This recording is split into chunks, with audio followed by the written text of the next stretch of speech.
Alrededor, ahí se pasa. ¿Por qué? Porque hay una relación muy interesante con estos arqueólogos. Por ejemplo, el Ancate, hay un arqueólogo interesantísimo que es amigo de incluso los anales del Museo Michoacano. Tiene un texto llamado Los Tecos de Zamora, y él tenía una relación con estos arqueólogos de la época que eran sacerdotes también. Entonces, uno de el primo de Plancate, que es el arqueólogo de Zamora, lo manda con su hermano allá a trabajar en la villa de Guadalupe, y ahí, ahí crea otra biblioteca, y pues sus carencias hacen que lo vendan. Entonces, en esas bibliotecas, que fueron 3, él acumuló muchísimo, y de hecho estaba el autor Dávila, el profesor Dávila, dice que si la primera biblioteca no se hubiera vendido, sería la más impresionante de América, así lo dice, por todo lo que tenía. Desde Quiroga, desde que tenía allá su casa, decía él que tenía vastos libros. Entonces, desde Quiroga ya traía su biblioteca, entonces la pasa acá. Pero hay una parte interesante de que es interesante esto de la venta de los libros. ¿Por qué? Porque no se los quieren comprar al precio que piden. Querían más dinero de lo que van a negociar, ¿no? Entonces ese fue el problema. Una parte se fue a la Carter Brown, otra parte se fue al Congreso a la Biblioteca del Congreso, otra parte. O sea, se distribuyó su biblioteca. Otros amigos de él compraron algunos libros, ¿sí? Entonces se desparramó toda. Entonces, por eso era luz y sombra. ¿Por qué? Porque Nicolás de Orsini hizo grandes aportaciones a la ciencia, pero también la sombra sería esa cuestión de que envió muchos libros cuando el mismo autor Dávila nos dice que no había necesidad de venderlos, ¿sí? O sea, él mismo, hizo deshacerse de sí, pero era lo más impresionante que pudo haber habido. Pero bueno, así es esta situación. Sí. Cuanto a las relaciones que tenían de lugar, ¿cómo fue que se relacionó con ellos para todas esas cartas que mandó a los diferentes lugares para identificar cómo estaba la situación mexicana? Gracias. Es muy interesante porque, por ejemplo, tengo las cartas de Joaquín García Escarraza. Él fue un bibliófilo, se les llama bibliófilos, es decir, compraban libros y van al extranjero y ya después los publicaban. Por ejemplo, Joaquín García Escarraza publicó colecciones de documentos, en 1856 al 59 hizo un primer cúmulo de colección de documentos. Ya cuando fallece se saca una nueva colección de los documentos. Entonces había, vamos a decirlo así, admiración de Nicolás León hacia García Escarraza, porque era un bibliófilo de la época. Entonces la primera carta es muy significativa, porque empieza a escribe lo siguiente, dice, lo halaga, dice: maestro, disculpe usted por molestarme, pero necesito que le haga una pregunta. Y ahí traía la carta, decía: la historia del Borbón. O sea, a ver, yo estudio las antiguallas michoacanas, dice, y necesito libros para saber qué es lo que tengo que investigar. Entonces dice,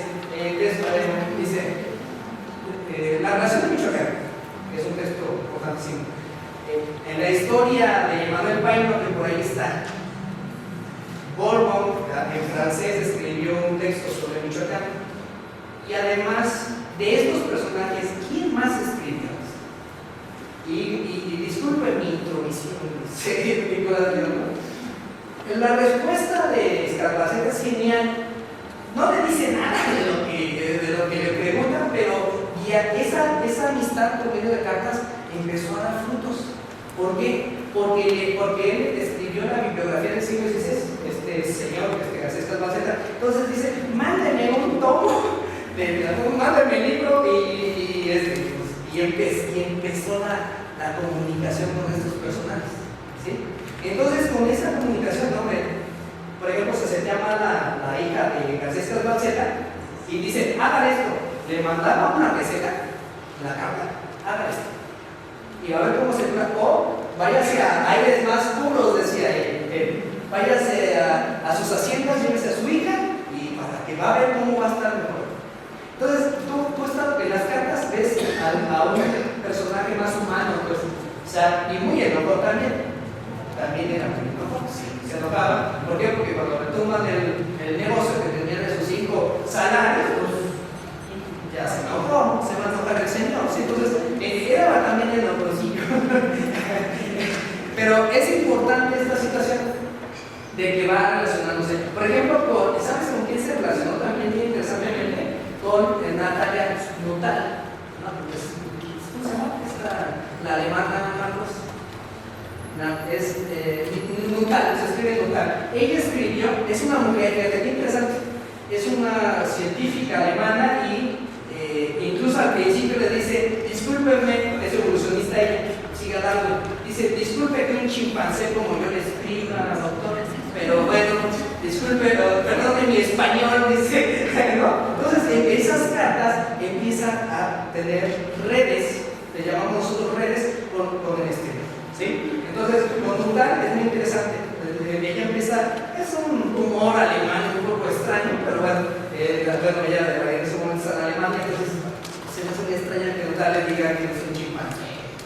Pero bueno, empieza así la relación entre esos personajes. Pero eso también le ayudó. ¿Para qué? Para posteriormente vender sus libros. Y esas personas que estaban en Europa o que están en Estados Unidos van a cerrar redes para venderlas a las corporaciones. Eso, y desgraciadamente hay una parte de García Escalvaceta que dice, Dios los libre que vuelva a vender sus libros. O sea, no puede usted venderlos, pero García Escalvaceta muere al año siguiente. O sea, García Escalvaceta está orando, entonces muere al año siguiente y no ve la pinta. Porque Nicolás León le hacía mucho caso a Francisco Escalvaceta. ¿Sí? Entonces, esto es importante en las redes que genera este personaje. Y estas cartas son muy bellas, de verdad. Son muy bellas porque te va describiendo el personaje. Por ejemplo, él escribe a los padres agustinos preguntando, en el archivo de la historia, preguntando la relación de Michoacán, que es el documento que gracias a este documento podemos historiar a los antiguos michoacanos nosotros. Entonces, él empieza a preguntarle cómo dice a estos agustinos y luego le critican. Un agustino le critica en 1920, le critica la primera edición de la Americana de Baita. Y entonces le critica y Nicolás León le dice, quiero que me diga quién es esa persona que me criticó en ese artículo y quién es, padre. O sea, un señor ya de 60 años, 50 años y estar escribiendo esos porque no le gustó lo que le escribieron en un artículo científico de la época, ¿no? Entonces, ya él saca la segunda edición en 1924, pero ya con esos, mete otros elementos que no había hecho la primera vez.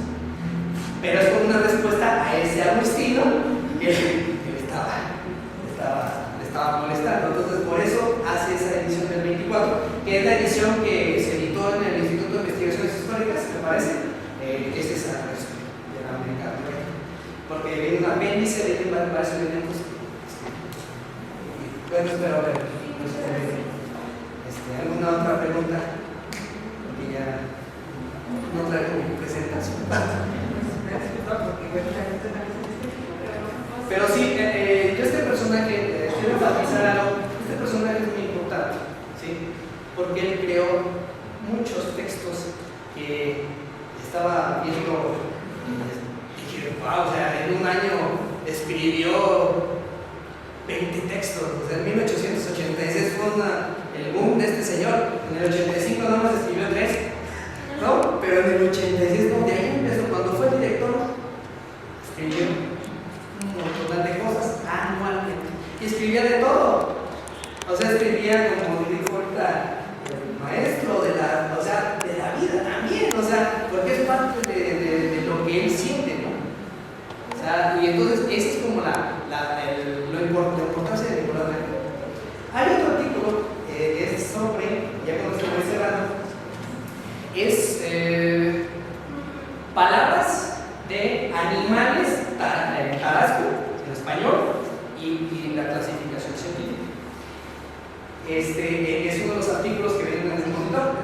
él, por ejemplo, León, decir, no sé, Uru, no sé, y luego está León, y luego la palabra científica.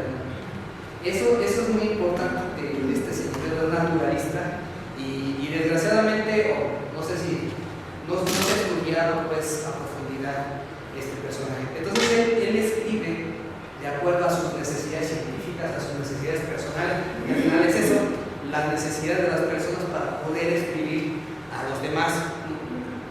Ahora, o a esa élite, ¿no?, liberal que existía, ¿no? Entonces él es su aporte en este momento histórico de nuestra historia, que prácticamente es un historiador de la ciencia. Yo le llamaría historiador de la ciencia, un historiador de la medicina en Michoacán primero, y ya después de la historia de la medicina en México, porque tiene un libro de la historia de la obstetricia en México, ¿no?, en 1910, de la botánica, bibliófilo, su bibliografía del siglo XVIII, tiene textos sobre el mal del pinto. Hay un texto de 1912, y escribe algunas reflexiones de esto del mal del pinto. O sea, este señor, la verdad, editó códices, o sea, el códice Mariano Jiménez, el códice Sierra, hay uno en los anales de Guanajuato. Entonces, este señor se metía en todos lados del metiche. Desde el mero metiche de esos que da gusto que haya gente en la universidad, gente que crea ciencia. Pues con eso yo termino. Ciencia. Gracias.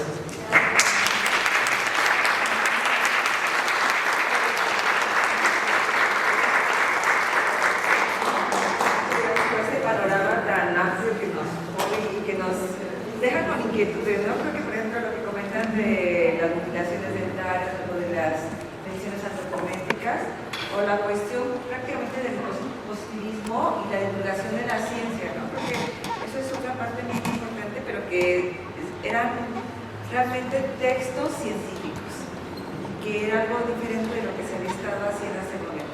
En algún tiempo se pensó aquí instalar la cátedra Nicolás León, se quedó en un proyecto, a ver si se pudiera retomar por ahí más adelante. El doctor Toro está también interesado en estos temas, porque tenemos estos representantes